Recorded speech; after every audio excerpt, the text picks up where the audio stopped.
Good evening, everybody, and welcome to this evening's episode of the Hearts of Men podcast, hosted by the Empowering Perspective community. We are your hosts for this evening's conversation. I am Dwayne Dwyer, otherwise known as the Mindset Coach. I am joined by the son of Timothy, Mr. Tawami Gaddy, otherwise known as the Available Man.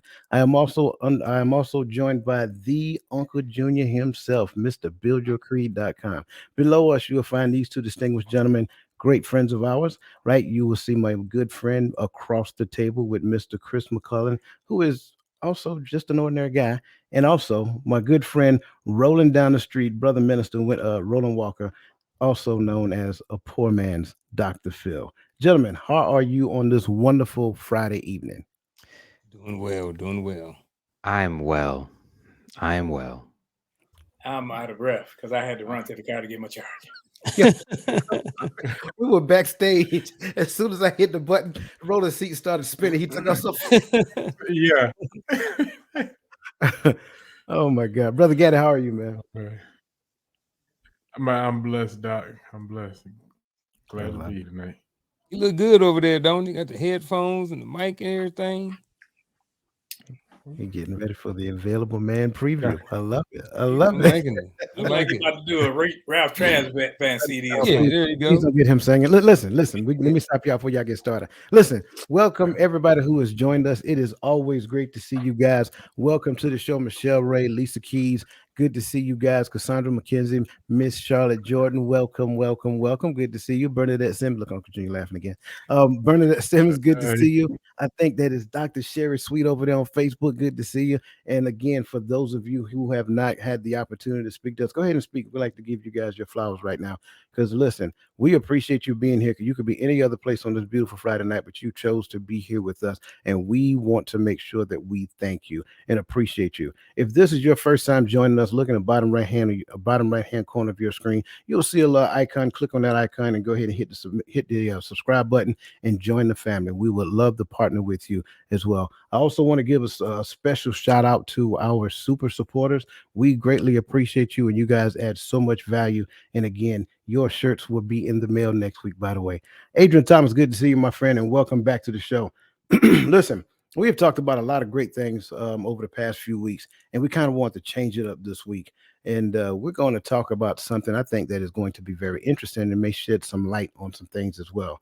So, the topic of discussion tonight is all about creating a positive family environment. Now, for me, I like to kind of talk about the problem when it comes down to it, because when you look at creating a positive family value environment, I think sometimes we just don't know what we don't know. And so our family environment, it is what it is, whether good, bad, or indifferent. Some days are good, some days are bad, but we don't know, whether or not it is a positive environment. We don't know whether it's a good environment, toxic environment, and we really don't know what the effects are and how it contributes to us in the long run. And I think when we start uncovering some of the stuff, it's going to be extremely interesting as we start talking about it. So first and foremost, I am that person. I like to start off with definitions, but I'm gonna do it a little different tonight. I want my fellow teammates to describe it for us. So, gentlemen, what is a positive family environment? I have no idea. Never seen the Huxtables? I know what that is. We grew up on the Cosbys. But to see one in real life or to be in one, I have no idea.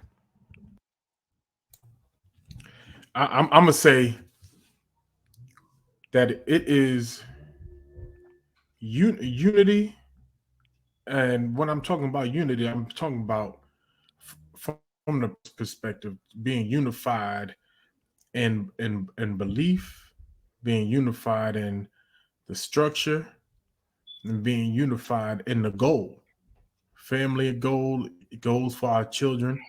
Because if we don't have those things, when parents are warring against each other with what we're doing, that toxic environment, it spills into our children, or it has spilled over to us. You know, So, if you don't mind, before we move on, I want to ask a question Brother Gaddy, real quick. You say it spills over, and I don't want to assume that I or anyone else know exactly what you mean when you say spillover. Can you kind of like describe that for us? Like, what do you mean when you say spillover? I mean, so when we don't work together, or when we don't see things, I had a homegirl growing up. We talked for a second after we graduated high school, but growing up, she was so conflicted. And I'm just talking from the religious part. Her father was a Jew, her mama was a Christian. They were, and I'm not saying it can't work, whatever the case may be, right? That's a whole nother discussion. But for her, she couldn't get with me with the idea of I had set times I went to Bible study or I did this. Because in her mind, she was confused. She didn't know which way to go, left or right, because her parents didn't meet in the middle there, even though they lived in the same house. So when it came to anything spiritual, religious, she just it was an out of bounds for her. And that's just an example that I can just use off the top of the head, not being unified there. And then your child end up growing up not believing nothing. To believe anything. I like that. I think for me, it would be a positive family environment. I think sometimes we talk about the Cosby Show and shows where you see on TV things are seemingly perfect. I think even in an imperfect world, in a world where you have toxicity and everything else, when you can actually have love and structure, you can have a positive family environment, because the love that's shown and taught will overcome a lot of the other things that are surrounding those people. So, because I grew up in a toxic environment, whether it was in the house, outside the house, but I received a lot of love. My grandmother, she made sure she loved us. She made sure she taught us and made sure we were able to care for ourselves. So it wasn't all bad. Like a lot of people, that's why a lot of people that come from the hood, we brag on the hood, because of some of those, we brag on those negative things, we brag on those positive things, and some of the negatives we make positive. So now, I got to ask a question, right? Because you brought the word love to the conversation. Now, what does love look like in the family dynamics? I mean, I think that's one of the words that we struggle with as a society overall. So how can me as a parent create an environment that is loving, but also makes it possible for my child to not only receive, but also share love as well? What does that look like? I think love's something that everybody think like, and it was shown last night when we were talking, when my one of my brothers, he was like, no, you got to tell me you love me. It's like, because they know that's not me to be like, oh, I love you, I love you, I love you. I'm not one of those people that got to do a lot of talking, but you will know by my actions that I love you. You will know that when you have a need, I help meet the need. I help encourage. I'm not about, you may not hear it, but you will know that what I'm showing you is from a place of love. And I think when it came to my grandmother, she made sure we had something to eat, even if it wasn't what we want. That's why even today, because at the beginning of the month, she would buy a 50-pound bag of potatoes, where if we ain't had nothing else, we had potatoes. We may not have meat, but we had potatoes. We had rice. We had something to eat. So when she sacrificed, that was showing love. When she went without and we had, when she made sure we had clothes on our back, shoes on our feet, they may not have been, we may have had the buddies on. Like I didn't have a pair of name brand shoes until I started playing sports in the 6th grade. Other than that, I was wearing the Pro Kids. I'm running in the basketball gym. I'm sliding across the gym. I ain't stopping. I'm sliding because of those cheap shoes. We picked our shoes out of barrel, made sure you have, hey, what size is that? Made sure the size is matched. So when you grow up poor and you know you poor, everybody knows you poor, but you aren't without, that's a sign of love. So those are the shoes that D.L. Hewlett say squeaked every time you walk. Yeah. Listen, Lisa had a question for you real quick. Oh, I'm sorry, I clicked the wrong one. Yeah, and I see it's the type. I got it. She asked, based upon your definition just now, does love look the same to everyone? No, it can't, because love, people have different expectations from people, and some people, their definition of love may be totally different. Their Mm. definition of mine is when you, if you are sacrificing for me and showing me that you're there for me, you know, everybody gonna talk. I made a post about it today where everybody will say, act like they down with you when you're up, but when you're down, those people that are down with you when you're down, and out, and not pouring it on, but showing that, hey, you can get out of this, encouraging you to get out of that funk, and not just talking about you. Those are the people showing love, because anybody can love. Like, how many times you see on TV where the baby got a diaper on and the daddy pick him up, hey, goo goo, oh, here you go, change. See, that's like with us. Some of us, we got some parts of us that stink. Yeah. Somebody has to be there to love us through that stink, to help get us clean. And that's love. I mean, that doesn't look the same for everybody, though. Can I offer Hey, a different? No, sorry. Go ahead, brother. I'm sorry. No, I just want, because he hit something there, and if I can for 2 seconds, I want to put on my Chris hat real quick. Ladies, we can listen, and because this is something that really that bugs me. You can't get your image of love from your childhood fairy tales, and from your reality TV. Cut that mess out. And let the church say Cut- amen. That's it. Listen, I want to offer. To stay safe. To stay safe. That's it. Really? Hey, I am so glad I'm here.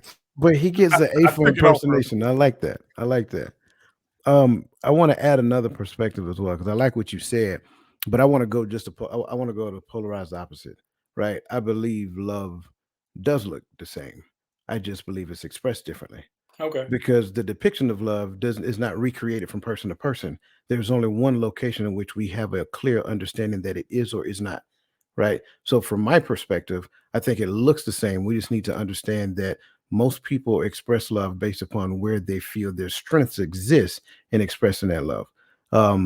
Cassandra brought up the idea of love languages. I and she knows this already, right? But I always shoot down the concept of love languages. If you ever read that book, right? Because if you read the book tells you like that all of these different types of love languages, right? You have physical touch, you have quality time, you have gifts, and all that other great stuff. But in essence, what a person do is they flock to what the thing that they're good at doing, Mhm. but then they tell the other person, like, this is my love language, and I need for you to get on board with this. That's called manipulation. What you should be doing is understanding what your love language look like, and then get better at the other ones. So, to your point, and again, I'm not saying you're wrong. I'm just saying another way of looking at it is that from my perspective, I think love does look the same. We just need to understand at that particular point in time, based upon that person's level of awareness, that's what they show, that's what they're good at, and that's what they believe you will easily pick up on. Because, like you said, you ain't gonna hear it, but you're gonna see it, right? Right. That's you are that guy, you're that servant that actually shows that you love a person. And so I agree with that. On the other hand, we got to get better at speaking as well, not necessarily just speaking the words, but speaking in such a degree that people know that we actually care about them. And that's just my point. But all great points so far. Uncle Junior, Chris, you have the floor. What you got, young man? I think a positive family environment is safety. It's a safe place. I look at it similar to what we are trying to create and what we have created over here. This is a safe place where we can be vulnerable, we can learn, we can share, we can express ourselves, all of those different things, like people feel valued here. People's point of views are expressed. People are able to articulate whatever it is that they want to say. And we can be expressive. We can go back and forth at times, but the overall love is still there. So I think just, a positive family and environment is one that where everybody feels safe inside of their own individual roles, no matter where they are. You know what I mean? Like if I'm the father, I need to make sure, if I'm the head of the house, I need to make sure that everybody feels safe, everybody is protected. If there's a wife in the home, she needs to feel secure that her person that she is following is actually leading and actually doing the protection and making sure that, you know, everybody inside of the umbrella of the family has a certain level of safety, you know, and that comes with a lot of trust. You know, we have to be here, us on this platform, we have to trust each other in order to be vulnerable, in order to say certain things, because we understand that, you know, what we're trying to say and what we're trying to teach is for the betterment of the person who's watching. So just like this platform, I think a positive family environment is one where safety is at the top of the list and everybody feels valued. I like that. I like that. Brother Adrian agrees with you as well. So great points. Now, just like I did everybody else, I'm gonna ask you a question. And the question I want to ask is about safety. Right. I know we talked about love and does it look the same, and I don't want to go that route. But in your opinion, what does safety looks like for the family? Is it me having a gun and having a door lock and having the alarm turned on? But you know, in your opinion, what does safety look like in its totality? That's part of it. Yes, the protection of the physical home and everybody in it is part of it. There's also the emotional safety that comes along with that. Can my child express to me what is going on? Can they feel safe saying what they need to say? Can my wife express to me what's going on and feel safe that I'm not going to go upside her head, or that I'm not going to come at her cross to where she feel like she can't say anything to me? So that's part of the safety that goes along inside of the house as well. Man, I like that. Man, I so like that response because I agree. You're 100% correct. It's not just the physical safety, it is also the emotional safety, and it's also the psychological safety, right? There's also a level of communication safety that has to be existed, that must exist as well. Just because my child is feeling a particular type of way, there is also this thing, and I'm kind of telling on myself now, there's also this thing that exists that if they express themselves and it sounds like disrespect, then it's automatically placed into the disrespect bucket. But we forget that the child actually have feelings, because when mama and daddy talk to one another and they in their feelings, they sound just like that child did. So you got to realize that child learned that way of communication from you. So part of that safety is making it possible for that child to express themselves, but never lose the idea that, hey, I understand you can express yourself, just don't go too far to the right.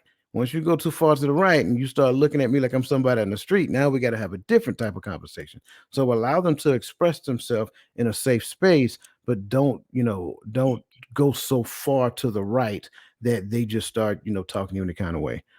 Great point. Chris, I'm gonna come to you in a second. I've seen some great questions. I want to make sure I get on them. I think They, the first, I'm sorry, I was just saying they own it in the chat they are tonight. definitely on it. The Mama first J. question came from Miss Charlotte Jordan. Gentlemen, do y'all find it hard to say the words "I love you"? And the second part of No, her question, second part of her question, if yes, why do you think that is? no, Yes. Yeah. I don't have a hard time doing that, because if I love you, I love you. Man, woman, father, son, daughter, cousin.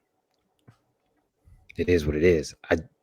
It's just that as men, we don't say it often because a lot of times it gets taken for granted. Hmm.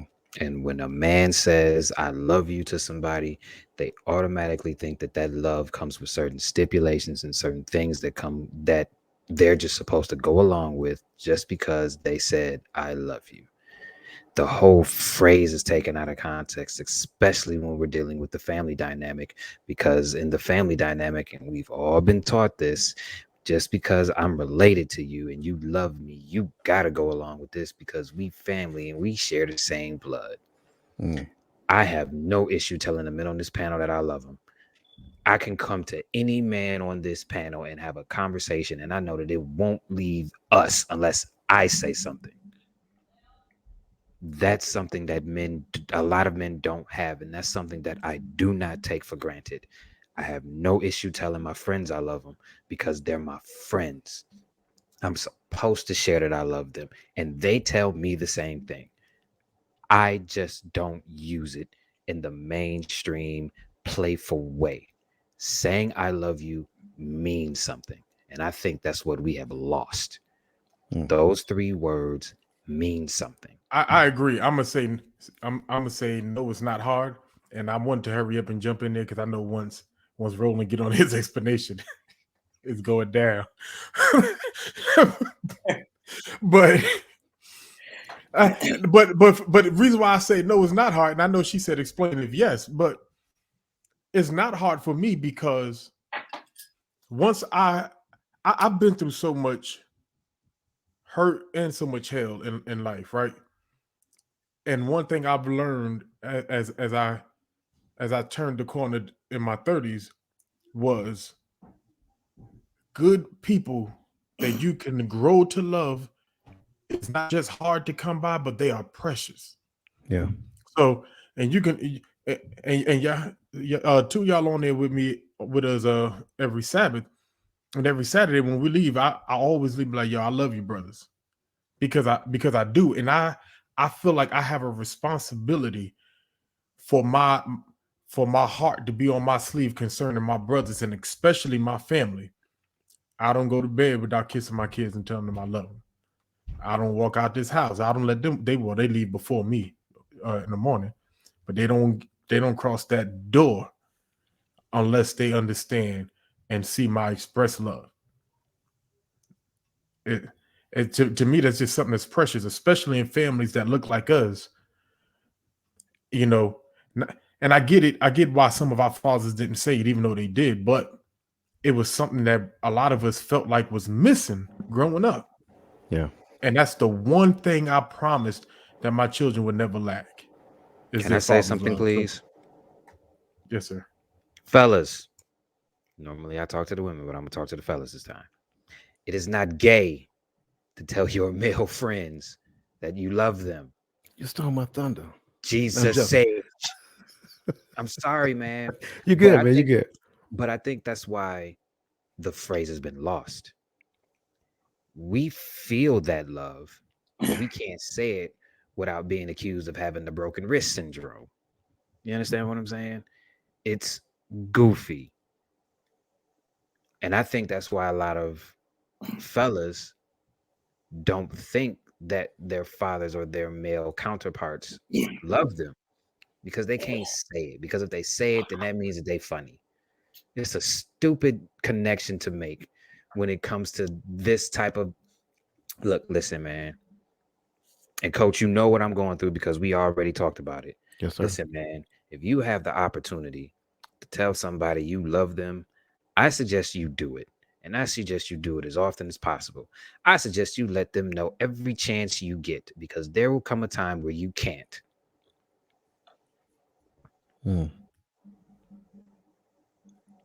Listen, go back and marinate on what he just said. Absolutely. Yes, sir. Absolutely not. This is easy for me. It was not always. I am a transition dude. It was not always easy. I've expressed this before. My mom, I've said it before too. My mom didn't show me a lot of physical love. My mom didn't have it to give. You know, I told you before that my mom lost her mom early in life, and she didn't know her father. So she was a foster child. So with that being said, she just didn't have to give me. I did receive the love and what I needed. You know, we went to church and did all these different things. I got the love. My father told me that he loved me a lot and stuff like that. But I still was kind of like, felt some kind of way about it early on. But by the time I started having kids and stuff like that, even though that was early on, I was able to get over that pretty early, probably in my 20s, especially by the time I had my second son in 2002. So by then I was over it, very expressive, especially with my kids. Probably in the last, probably Iraq, probably 08, 09 was probably when I got more comfortable expressing I love you to dudes. But that always came with a no homo after. Now I'm at the point to where I don't need to say that. If I say something like that to a guy, then I just mean it, and there's no need to say anything else behind that. And the reason I say yes for me, that it is hard or it's a task, is because growing up, those people that were supposed to love me were the same people hurting me. Those people that taught me how to love were destructive in my development of love. So as I grew older, I figured that if I said it, then I would be responsible for somebody else, or it's almost it was a trigger for me. So now, as I'm growing older, it's hard, but it's something that I work on. It's something that I make myself do. It's something that I have to tell my kids, but it's work for me. It's not an easy thing. And I'm not one of them people that just see somebody. I see people like, dude, you don't even know that person. They be like, I love you. Like, who are you? And they just throw it out there. It doesn't just it's not something that's meaningless enough to just throw out there. So when I say it, I actually mean it, and it means something to come from me. So it's work. So it's hard. It's something that I have to work on doing it. So like I told you, when I talked to my kids, I had to apologize to my kids because I didn't develop them in that growing up. I didn't hug them enough. I didn't love on them enough, and that's why they know. Like even my granddaughter, she mad at me because she was acting a fool, and I helped her out a little bit, and she was mad at me. I said, and I told her today, I said, hey, she came downstairs. I said, I don't care if you think we beefing, you still got to give me a hug. And I hugged her, kissed her, said, now get out of my face.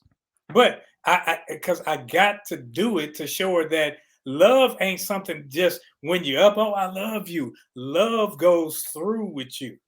So I can't teach her those bad habits that I learned, and I built those walls up because I'm constantly tearing those walls down. That's why I say yes. I agree with everything y'all said. I agree with it. But for me, because those people that were supposed to love me were detrimental to my development, and that's why it's a yes for me. See, I love the range of differences in this entire question because for me, I'm gonna go back. Like I'm a lot like Roland, but the difference here is that it was expressed differently to the point I didn't realize it was love. Like my mother was a lot like what you guys talked about earlier. Like my mother provided, she did all those things. She talked to me. She was stern. I'm not gonna lie, but that was her way of expressing love. My father, who's a distant parent, never told me that he loved me until I was like 18 years old. So going back to that masculine expression of love from man to man was not something that I was accustomed to. Sure, I had friends, you know what I'm saying? Sure, during that time, if you was too expressive to another male, it was perceived as one particular way, right? So, yeah, we good. Those are like the phrases we say, yeah, we good. You know what I'm saying? Stuff like that. Because we tried to be cool and play it off. So fast forward, like Uncle Junior said, I was transitional because then I started studying more. And I think that may have to get after what Michelle Ray's question here is, right? I started studying more and I started understanding that there were different types of love, that love is an umbrella, and under it, there are 4 different pillars to where it looks like. So you have brotherly love, which is what Chris just articulated, right? I love my brothers, every last one of them on the panel, right? I can love another female and that can still be brotherly love. That's one of the biggest misconceptions that we have in this society. When 2 people of the opposite sex love one another, we automatically start thinking, oh, boyfriend and girlfriend. No, that's not it, because we're confused with the concept of love, right? Then we start looking at other stuff, philia, storge, eros, and agape. So now we understand that love looks different. But now, how do I express that? Well, the world tells me it's how I feel. So based upon how I feel, I express how I feel, and that's what love is. No, it's not, because my feelings do this all the time. I can be up 1 minute, I can be down 1 minute. It may have absolutely nothing to do with you, and then you're going to confuse the word love with like. So if I don't act like I like you, you think I don't love you. So this is too much. It's too much. And then there was a space in my life to where people that I knew I love always lost. I had a good friend when I was young growing up. His name was Rod Hawkins. He died from a heart attack. When I was in Iraq, I had a couple of soldiers, right? Well, a real good friend of mine, right? He drowned in the Euphrates River. One of my soldiers got killed in Iraq. So again, at that point, I'm reclused. So when you start looking at these things equate to the conversation we had a few weeks ago. This is a trauma. And so if I get to the point I am not too expressive about this thing we call love, then I can preserve myself so it don't hurt so much. So I had to find a way to transition out of that. Learn to express it and not expect anything in response. Learn to esteem them higher than yourself. And then once I got to the point of understanding that, it started looking different because now I'm not looking for anything in return. I'm not looking for you to do something. It's not so much as the reciprocity that I'm looking for, but under the umbrella of love, love tells you that you have to be reciprocal, not me. Go ahead, Ro. Early on, coming into the military, with high school and coming into the military, I learned that broken women wanted to feel loved, and all they wanted to do was hear it. And then if you said it, they would say, "Do you love me?" Like, I don't even know your last name. But if you said yes, then they would turn themselves over to you. So that became a manipulation tactic. So now, oh, I love you, so I can get in your drawers. I love you so you can do what I want you to do. And a lot of women fall for that because they're broken, because they didn't have a man to love them. They didn't have a man to tell them they love them. So they don't necessarily know what it is. They just know that they want it. They desire it. They want to feel. So they feel, when they feel the man hug them, when they feel the man inside of them, that's love. That's not love. That's lust compounded with a physical nature. And now you equate that with love, and you grow up thinking that's love. So you go out seeking it, and you don't necessarily seek love. You seek that attention and that type of environment where you can feel that release, that climax, but it's not love. Absolutely. Listen, you guys are phenomenal. You're hitting the questions. I want to make sure that I give honor and respect where it is due. I appreciate you guys, our super supporters, man. Bernadette Simmons, Cassandra McKenzie, and I think I missed one other person, Lisa Keys. Yes, you guys are awesome. We greatly appreciate you. And of course, we will continue to value all and each and every person who actually becomes a super supporter. Again, if you want to know how to become a super supporter, look on YouTube, look up under the chat window, you'll see a square box with a $sign. We appreciate whatever you give, and whatever you give goes back into the community. It's not something that we keep for ourselves. So thank you so much for being a super supporter, and we look forward to continue to develop this platform as we move forward. Real quick, Chris, are you saying women use the phrase "I love you" as a way to manipulate their mates? I'm not going down this rabbit hole with you on this fine Friday evening. I'm not doing that. You are not about to bait me into that. No, that is not happening tonight. I was way too transparent on that. Okay, so I want to kind of just set the condition, because I think everything everybody said was correct. Thank you guys for your questions. Keep hitting us with the questions. I'll make sure that I get them. I do the best I can. I promise. I do not want to miss any question you ask, and if I missed it, put it back in the window and put the word question big so it catch my attention. Going back to creating a positive family environment. A positive family environment involves the constructive processes of the household when dealing with anxiety, stress, toxic situations, and social issues. This structure revolves around the practical and healthy family values embedded by the parents. I'm going to say that again, by the parents. Again, I've been talking to parents for weeks. All right. A positive family environment hones a child to be a good citizen, an honest worker, and a resilient person. So in other words, it's not a bad thing to tell your child no. All right. All in all, parents should have this social setting at home for the betterment of your child. I wanted to read that because as you listen to these gentlemen articulate what a positive family environment looks like, I think I started off in a way that helped us to understand that if I did not know my environment was positive, I just didn't know. If I didn't know my environment was negative, I just didn't know. Therefore, what ends up happening is that we just look at it and say, it is what it is. This is what I have to deal with. I don't have a label on it whatsoever. There's no judgment. This is just my family. This is just how I'm raised. You don't necessarily understand what a positive family environment looks like until you become a seasoned adult. By that time, you got grandchildren, it's too late. So then you're trying to teach your child how to create a positive family environment for their children.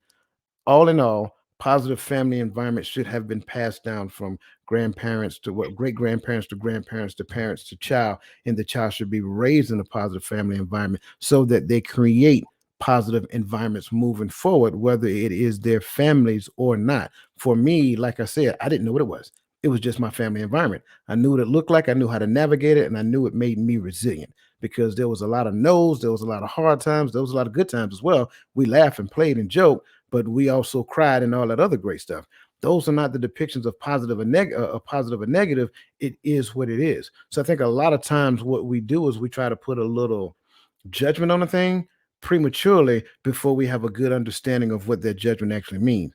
Now that I said that, I want to make sure that if for all of our parents who are listening, as we discuss this, this is not a shot at you. I want to make sure I say that this is not a shot at any parent. We recognize wholeheartedly there is no such thing as a perfect parent. We've been saying that for weeks. This is just us sharing our awareness so that the younger generation can get a good glimpse of what that looked like for us back then. So, gentlemen, what role did your father or mother play in creating a positive family environment? Early on, especially like in elementary school, we went to church a lot. And I mean a lot, right? Good, bad, or indifferent, that did set a great foundation for how we were raised. We were taught to say yes, ma'am, no, ma'am, yes, sir, no, sir. Dudes walk on the right side, walk towards the traffic. We were taught, um, just things like that. So, like early on, especially like I said, especially early on in elementary and middle school, my parents were around, even though later on my father was dealing with other things. Like I said early on, like they I remember on Sundays we used to eat dinner and we used to have to like say a Bible verse, and our mind was always, I always try to get by with Jesus well, right? Because it was like the smallest one in the Bible. But you know, if you the last one to go, all the easy ones taken, you know. So, but we learned how to pray early on. We learned how to read the Bible, a lot of those different things. So, they a lot of what we was taught early on was based off of biblical principles, and that really set the foundation for us growing up. Early on, my father was a minister. He was a preacher in the church. On Wednesday nights, the ministers used to preach, and then my mom was a missionary. And in certain Sundays and missionary Sunday and stuff, she would get up front and she would teach and different things like that. So, and I think she used to teach Bible school, and like I used to be on the usher board, I used to be on the choir. So like they all of these things is how my early youth was. And when it came to secular things, we didn't do a lot of those things. We weren't allowed to listen to like secular music. So I grew up early on just listening to like music, Christian music, the Winings, the Hawkins, all these different, the wine, all of those different people growing up. So I was very structured and very much, Bible, believing family growing up. We grew up like Pentecostal too. So What role did your father/mother play in creating a positive family environment? They didn't. I learned everything in reverse. Everything. I see how everything is shaping out now. I see how there's nothing positive about this, man. Nothing. We have to be better. We must be better. I'm gonna just leave it at that. And this question for me, it depends on the time of life, pretty much. From birth till I say about 6, 7 years old. my parents were together, and everything seemed harmonious. Everything seemed cool. I got my best grades in elementary school with my father and our lives and stuff like that. Then when they separated, I would say my father played the role as in always being available when I needed him, when I called on him, well, let me not lie, I didn't call him because we didn't have cell phones, landlines, right? We when I went to the Bronx to go see him if we needed money, like to the point that my sister used to go just to ask him for money. You know, that was like my pops became her hustle for a minute, you know, and he was there. We needed shoes. Like I'm with Roland on the shoes I play ball in, but you know, unlike him, I was fortunate enough to go play in some Ewans. So I got mine from Payless. So I got mine off the rack, you know. But they still cost $15.99, you know. But as I got older, things in my life changed. My father, I didn't have the ability where we were living at anymore to just up and bounce and head to the Bronx to go see my pops. That it wasn't an option, and we were taken from my mother at 12 because she was on drugs and found out she had to go to a rehab, you know, a special rehab because she also got sick doing drugs. And then the question kind of changes for me, because though back then at 16, I remember just everything just felt like hell. And I'll tell you exactly what it felt like, but I'm not cussing on this family podcast. But when I look back, how we used to say it in the church, when I look back over my life, right? But when I look back over, you know, I'm just thankful, you know, all praise to the Most High, because He put people in my life that I call to this day my mother.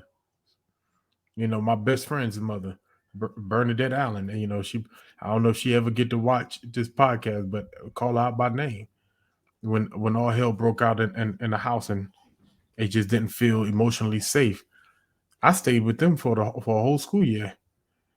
I would go to church with them in Queens, and I started directing at their church, singing, doing stuff at their church. And then godmother, I call my godmother, Shireen Bird. She went to the church that I went to in Staten Island.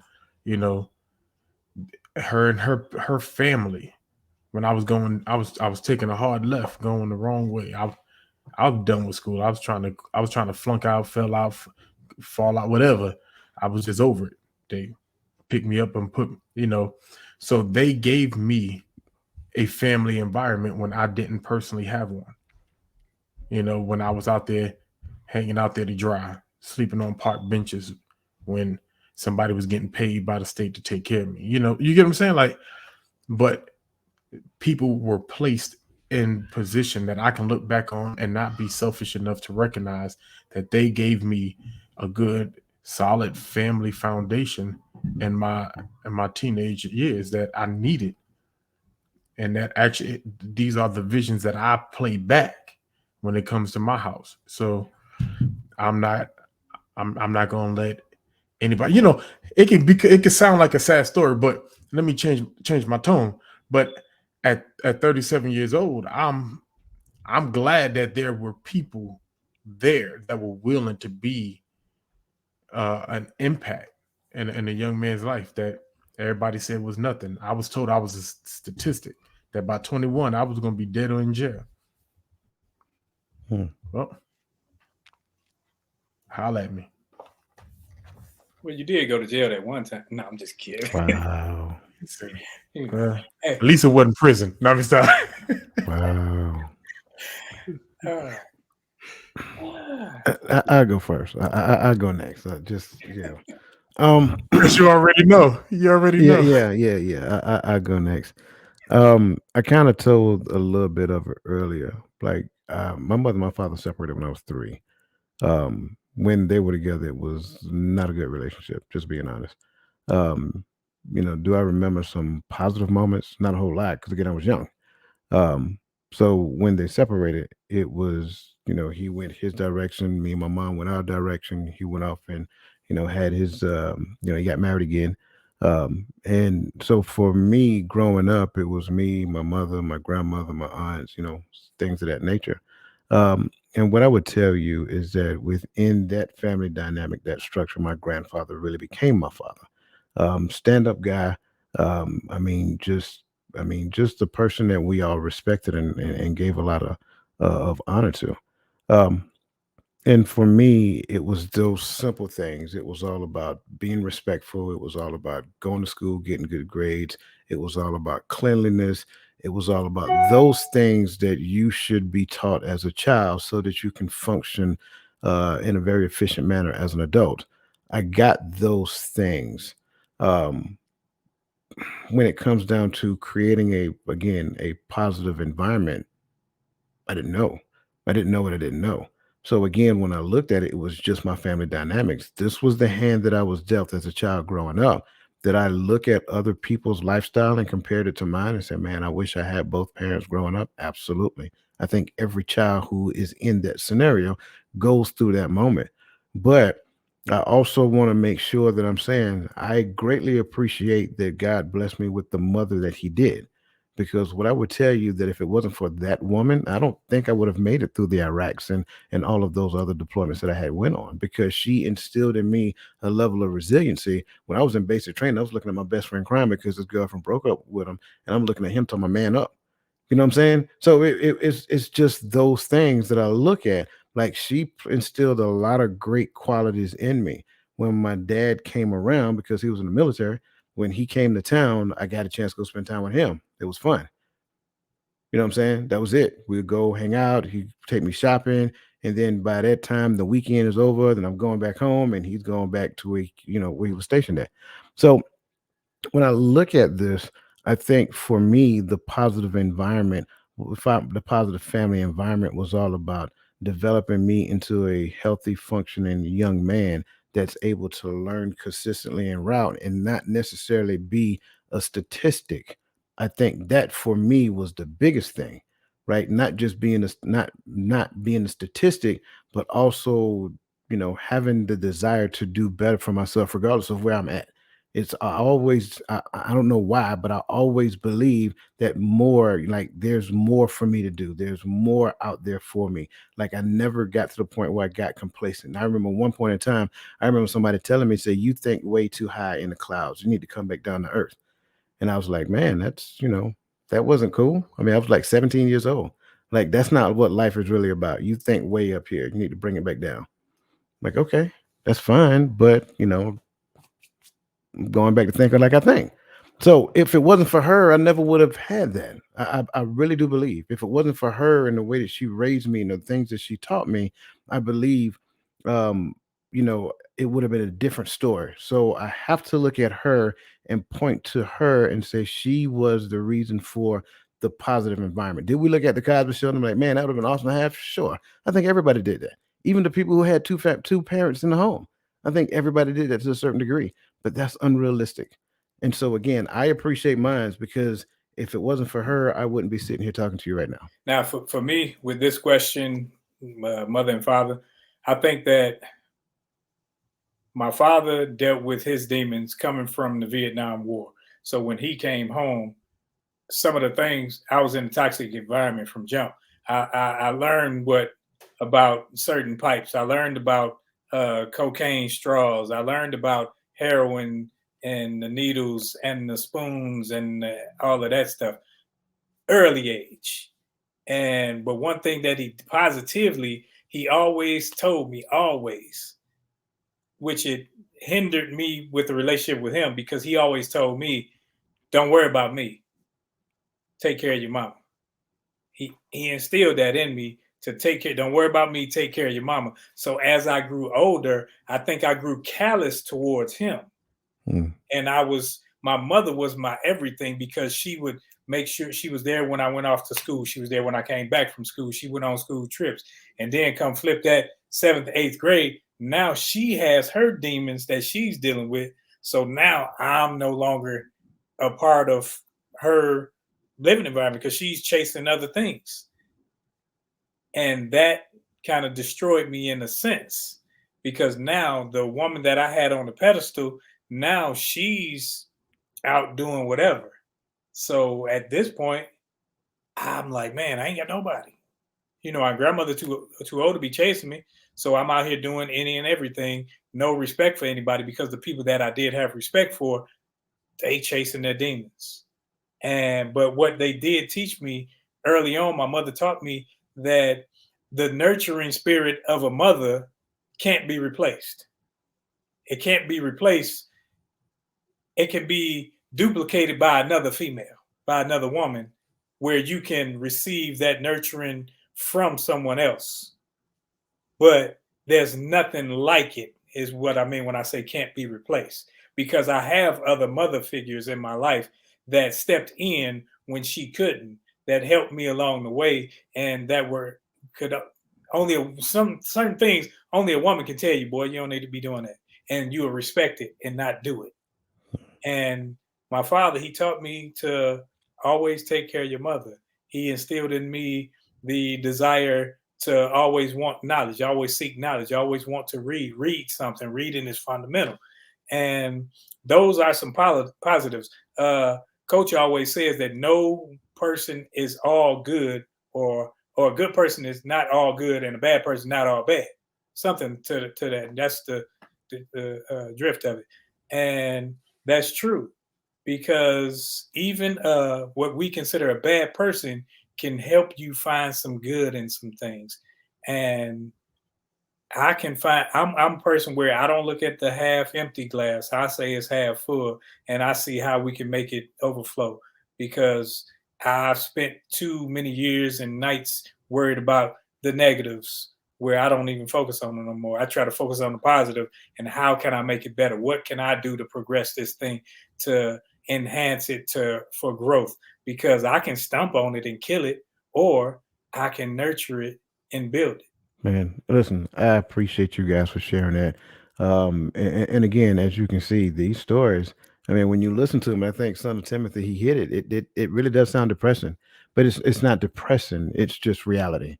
And again, I'm an advocate of it. You know, there's no such thing as good news or bad news. It's just news. Well, you know, good or bad is how you perceive it. So again, it's just one of those things. So, gentlemen, thank you for sharing that, and thank you guys in the chat, man. You guys are awesome. And I've missed some celebrities this evening. Miss Verlene McCoy, aka Queen V, good to see you. Shaking Nations with Jesus Christ, Christina, good to see you as well. Natasha Vincent, thank you and welcome to this evening's show. Always good to see you. I want to make sure I didn't miss anybody else. Killer Team Gaming, good to see you, brother, and welcome to this evening's show. Listen, you guys are amazing. You're lighting up the chats, and again, we don't want to skip by anything you guys are saying. So just keep them coming, and I'll try to catch up with you as best I possibly can. Question: for me, being a single parent, life gets very hard being the woman and man of the house. What are good pointers to live by on showing love through the stress and chaos? Go ahead, brother man. Wait. I think the answer to this question is already in the chat. Natasha Vincent hit it right on the head. Okay, I'm glad you let him finish. My bad. Seriously. All right. Quit thinking you both parents, because you not. You the mama. You are the mother. You are not the mom and the dad. You might have taken on a fatherly role, meaning you have to provide, but that's where the buck stops. Find your kids some male figures you trust and that can teach them the other side of what you can't. And it doesn't diminish the fact that you're a mom. It actually emphasizes the importance of male leadership around these kids. You are the mom. And this is me speaking as a product of what you live in right now. So I know exactly what you're thinking. Stop it. Differentiate between the two. You are not the mom and the dad. You are the mother. Go find them some men. Can I do the gentle parenting side since Yes, sir. Yes, sir. since he did the stern parenting real quick? Because what he said is correct. But let me say it like this. What we do when we say that we are both parents, we are lying to ourselves about the lack that is in our children's lives. And we have to stop telling ourselves these lies to feel good about what we're doing. The fact that our children or that your children don't have a father in the home is it's a reality. And be clear, this is not directed just at you, because this is a normal theme. Come Father's Day, it's gonna be a bunch of mothers talking about Happy Father's Day to me. No, admit that your children do not have a present father in the home, so that now we can address the need that they have in their life. When you lie, you don't address that. You make yourself feel good, and now you don't feel the necessity to go find a strong male presence to let your uncle, your father, whatever males in your life come around and take your kids out or play with them or be present. It's not to beat nobody up, but I think anytime we lie to ourselves and make up cliche sayings, we deny our children from getting what they are actually lacking. When I had my oldest two daughters, I had 4 children in the house, and I would make sure that they may have felt a certain way about their mother, but I never let them disrespect their mother. When you as a parent have, it can be honest, open, honest discussions about the other parent in front of those children, you are scarring those children. I don't know if that's the case here. I'm just saying, because a lot of people will do that about concerning the other parent, where they say, well, I'm being the mama and the daddy. And what you're doing is you're minimizing that role, and you're highlighting the fact that that person isn't there, which continues to diminish his role while trying to highlight it. And what you're doing with the child, instead of building the child up where they are, because what I try to do is build my children up, period. If the mother comes, she comes. If she buys something, she buys something. If she don't, she don't. They aren't lacking, but I always made them respect her where she was. And whenever she would come around, respect your mother and know that she's your mother. You will only get one mother. And when it comes to this, that's a whole show in itself when you're dealing with the whole parenting thing, because I believe that sometimes we make strengths out of weaknesses, but we focus on the weakness instead of just focusing on us strengthening ourselves. And that's what that comment, it resonates with me. It's a hurt, and because I'm the only, but that also speaks to our past decision making also. So that's why it's imperative that we make the right decisions with who we have our children with and who we call our spouses and so forth and so on, because you want to build the best family unit. That's what we're talking about. Best family unit and environment for our children. And even if you do separate, you can still parent in a positive way. My ex, she comes on here, but parenting, we are in lockstep. If something happens that I know, I call her. If she knows, she calls me. And because we know it's about building a healthy child, and not, well, yeah, he's an adult now, but he's still our child. So it's about that and not about how we feel about the other person. Absolutely. Shout out to MJ. We always love seeing MJ on the show. So, want to make sure we give her flowers. Listen, I don't disagree with these gentlemen, but I want to kind of go a different direction. I think when it comes down to it, we need to realize that, and I think the phrase that Roland was looking for is that there's no absolute in mankind. When I say man, Man is neither all good or all bad. In fact, if we're trying to look at the good and find the good in man, we might want to go back and look at what the scripture said when it comes down to Jesus Christ responding to the man when he called him good master. Right. So we have to realize that there is no absolute in man. No man is either one side or the other. So even in the worst versions of this young man, we also have to realize that there is still some goodness in him. Let's be completely honest. Some people find themselves in situations that they're not mentally prepared for. And sometimes people panic because they don't necessarily take the necessary levels of responsibility right then and there. Trust me when I tell you, there will come a point in time where he is going to have to answer that call. We have to be careful. We don't want to demonize another person, especially if that another person is a parent to that person's child, right? Allow that person's character to paint the picture to the child on their own. You don't have to do it, right? Just be there and do the best you can within the frame that was already created for you. If you're the mom, be the best mom you can. If you're a dad, be the best dad you can. Still extend the olive branch for the sake of the child. I think that's important.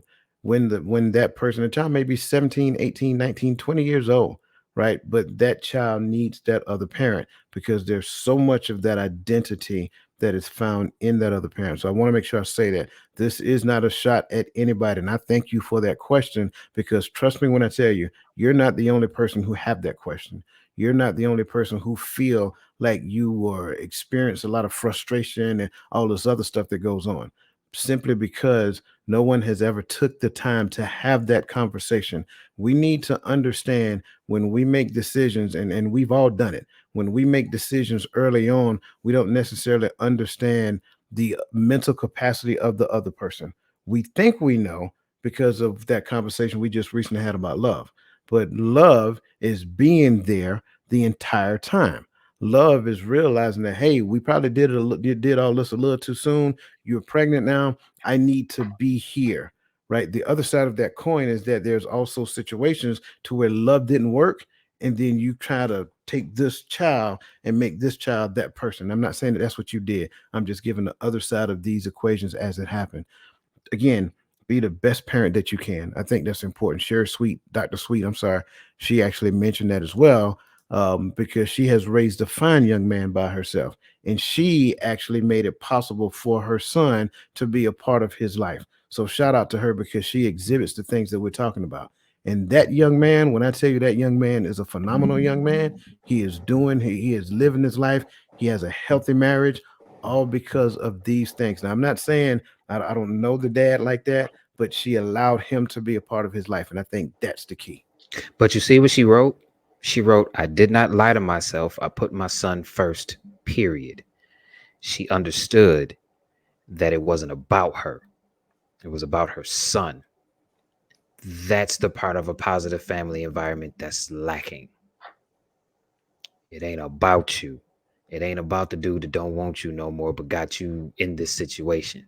It ain't about that no more. Once a life comes into play that the both of you created, it became about the life. Forget how you feeling right now. That don't matter. The life matters. Yeah. And again, you're not starting this. This is the Empowering Perspective podcast. Again, we welcome thoughts, we welcome questions, we welcome everything. And again, none of these responses are shooting at you specifically. It's just we want to make sure that we completely answer the question across the board for everybody. So again, thank you for the question. And I may seem a little passionate about this. This isn't anger. This is passion. Because like I said, I'm a product of what you're going through. I'm a product of a single mom home. I'm a product of not having a dad around or a decent male figure to look up to. I'm a product of that. So I'm telling you what I would want somebody to tell my mom, so that way I could get right. You understand what I'm saying? It's just passion. This conversation just it hits me in my gut because I've lived it. So yeah. Absolutely. Absolutely. And I think that's a great segue to our next question. What are some of the underlying beliefs or values that shape our ideas about what it means to have a positive family environment? Cosby Show. Family matters. Like I'm being real. Like, let's just be 100%. Reason why I said it like that is because, well, and I'm gonna speak. I have to say it like this. I'm gonna speak as someone who grew up in New York. I can't speak for any other part of the country because I didn't grow up there as a kid. But I can't name 3 friends I know that had just a straight up functional family environment in their house. We were all of us dealing with some of the same stuff. We was all outside sneaking, doing the same stuff, stealing our parents or whoever's cigarettes and sneaking off smoking. You know, we done some stupid things. And here's the reality though. The only time that we were able to see what a family looked like being brown was when we turned on the TV. And I'm only speaking for my experience, right? It was very heavy single mother living in the projects. It is what it is. You had some, I didn't know those kids. They weren't allowed to hang out with us because that was the difference between having the father, I guess, because their daddy didn't let them play with us bad kids. But that's where we saw our vision when we turned on the TV. We didn't see it nowhere else. We were lucky if there was a male mentor at the rec center that took an interest in you specifically, then you had a male influence. And if you didn't play sports,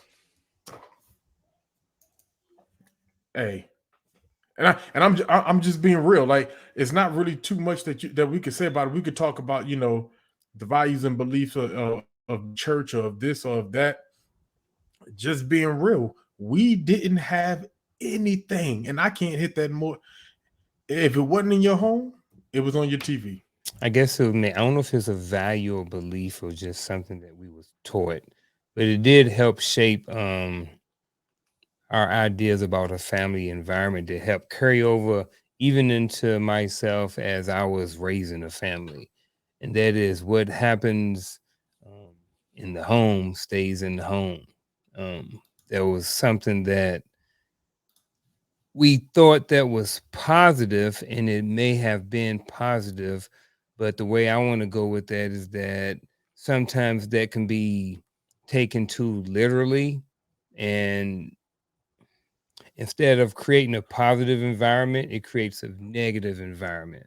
And what I mean by that is, I don't want to go too far into it, but it's like the underlying belief is that, hey, you know, what happens in the family stays in the family, right? So, and because of that, we want to keep the family together, which in theory sounds like a great idea. Let's keep everybody together, keep everybody happy.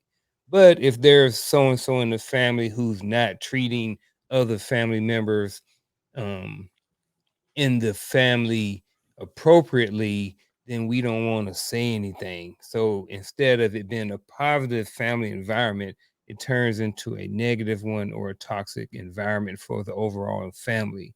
So just that in general, just, you know, what happens in the home stays in the home. That's something that was meant for a good thing. And I think in most cases it is, but I just wanted to highlight that sometimes that can be taken the other direction and it can be a negative thing. I wholeheartedly agree because I grew up under that tutelage where you would hear what happens in the house stays in the house. But then you have these older uncles looking at these young nieces and stuff, like situations like that. And that's not one of the things that the family meant. The family meant like, hey, don't be going down there telling, hey, if our lights off and we got these candles burning, that's between us. We'll work it out. It's not if Uncle Charlie is touching on such and such or fondling and all that other. No, you got to tell. That's why I never let my girls go spend the night. He ain't gonna spend the night nowhere because I don't know the mindset of the people where you're going. You got to bed at the house because I don't know what's gonna happen over there, and I'm your protector. So I think we have to have actual talks with our children to where they can have an understanding and a reasoning behind what we're saying, other than because I said so. Man, I like that. I'm gonna go a different route, and somebody's not gonna like what I'm about to say. I know it, and I'm going to apologize up front, not for me saying it, but I'm just going to apologize the fact that you're not gonna like it. Church. I think it is a big misconception that if we go to church, church will make everything all right. Church don't make everything all right. Going to church don't make everything all right. Going to church don't make you a stronger family. I'm just going to be honest with you. Going to church only puts you around like-minded individuals. Now, don't get me wrong. I was raised in the church. I want to make sure I'm completely transparent. I have absolutely nothing against the church. I want to make sure that I'm being transparent. But it's what you do with the information that comes from the Bible that matters. It's not just reading it, it's what you do with it. I think that's important to understand.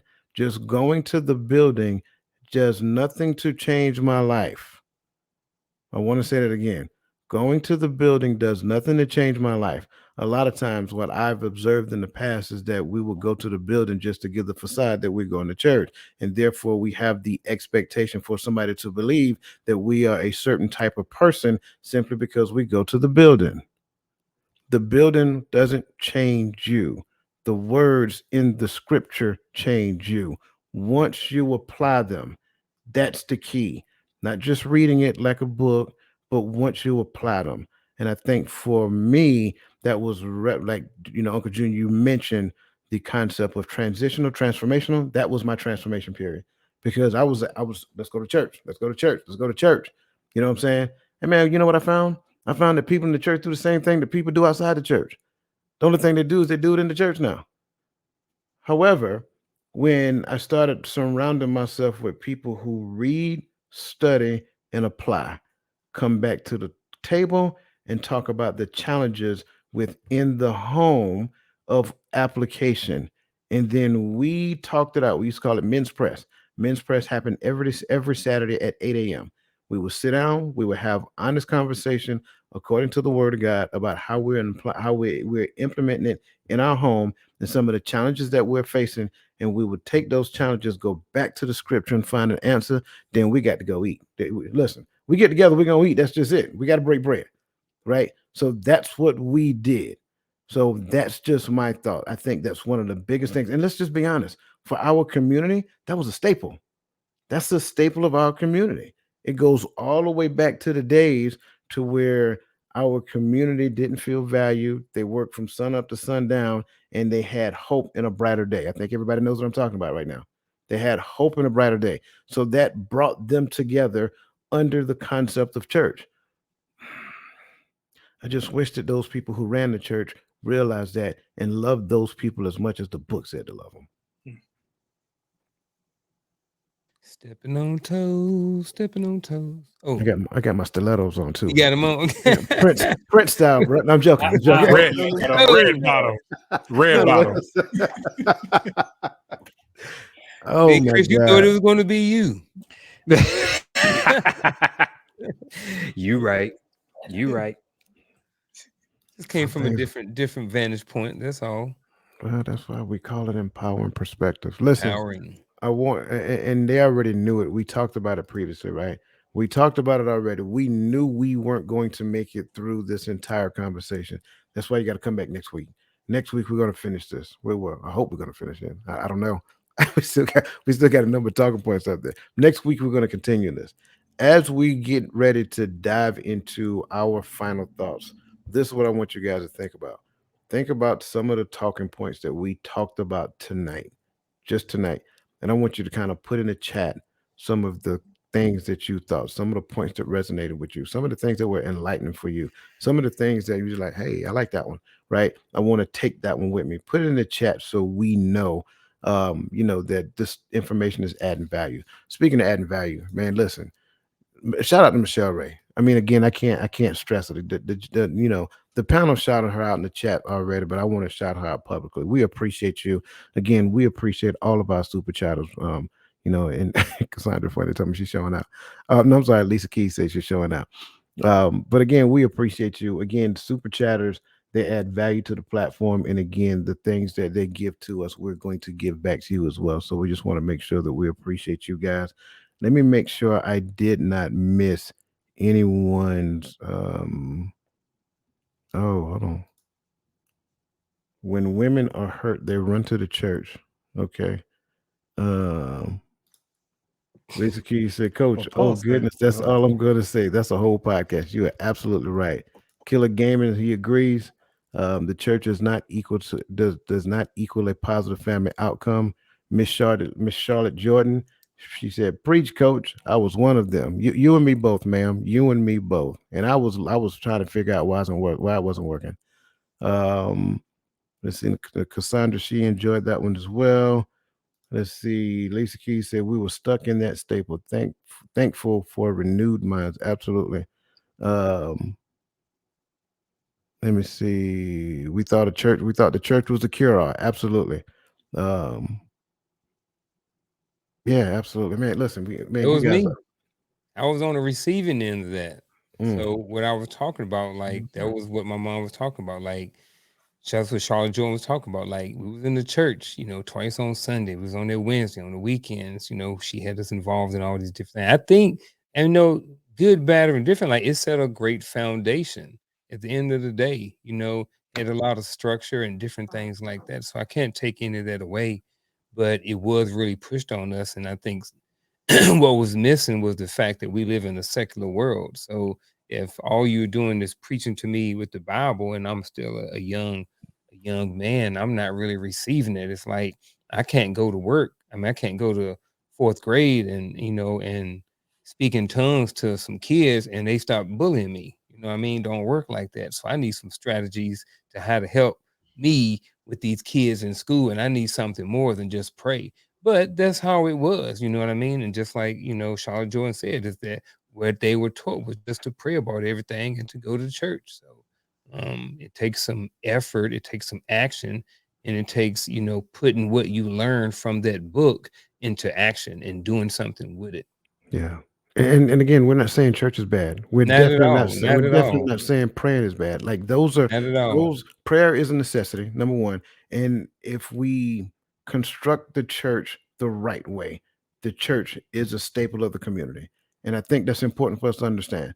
But it's just that based upon what we've seen, and he's talking from experience.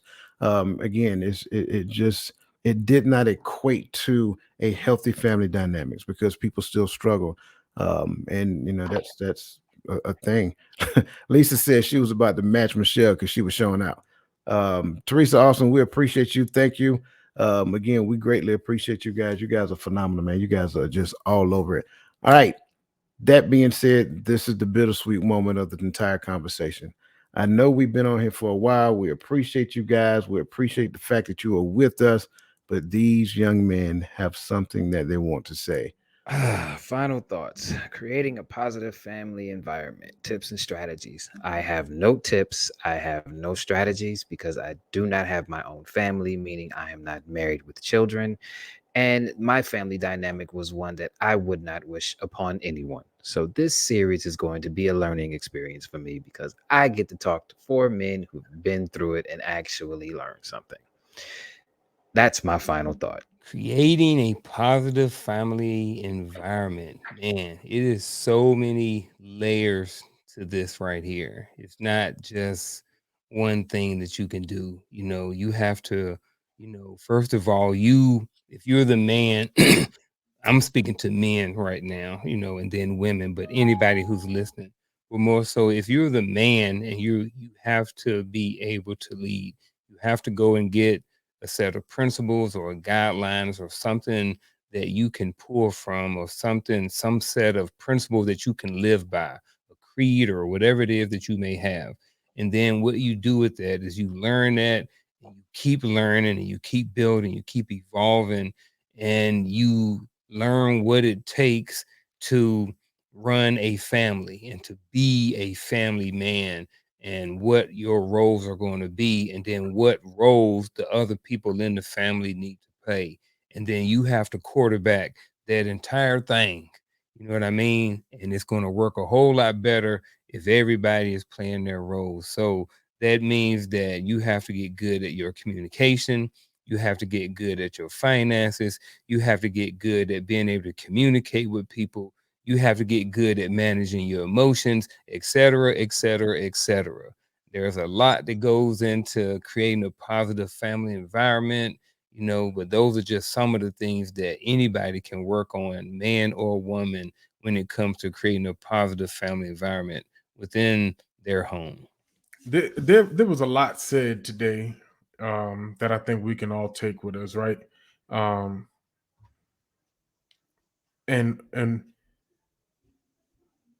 two things that really stuck out with me that my brothers shared today that I really want to jump back to, it was that creating that sense of security, that place of security, and then talking about love. Like the main thing we owe our children is to keep them secure and to give them love. Now, of course, most importantly, I'm going to say is leading them in the ways of the Most High Yah, right? You can't escape God. Like, so that is a primary principle, but we have to make sure that what we are doing, how we are moving, and the decisions that we are making. I think too much we live life just flying by the wind, but you have to be intentional about the things you're doing, you're teaching, and you're guiding. We get caught up with life. We go to work 9 to 5. Things get hectic, but we have to become intentional. What's the goal and what's the plan? What is the outcome? And the outcome ain't for, like some parents, we like to say, my child is going to be this or my child is going to be that.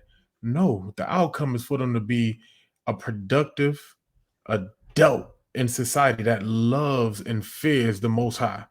And we can't lose sight of that. So I think as we move forward, let's just keep in our mind what our goal and what our plan is, raising our children, and be intentional when showing them love and keeping them secure. Chris said something that stuck out to me. He was saying that he doesn't have family. He doesn't know what family is. Family didn't start with a husband, a wife, and a bunch of kids. Family started with a man and a woman. They were a family. When they came together, that's a family unit. Now, when they have children, they are extending their family. Now, today, family can be, as Shaken Nations with Jesus Christ is, a single mother.